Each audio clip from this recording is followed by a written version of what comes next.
Tila napike ng It's Showtime host at unkabogable star na si Vice Ganda sa isa sa mga contestant sa Especially For You kung saan tila sinadya nitong magkamali para mag-trending. Ngayong araw, sa segment na Especially For You ng It's Showtime ay nagkamali sa kanyang pagbabati sa audience ang contestant, imbes na madlang people, ang nasabi nito ay The Barkads, na ginagamit sa kabilang show na Eat Bulaga.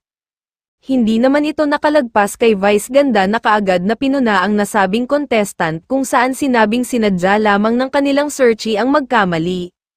Hindi ito nagustuhan ni Vice Ganda dahil tila hindi na nito nirespeto ang kanilang show.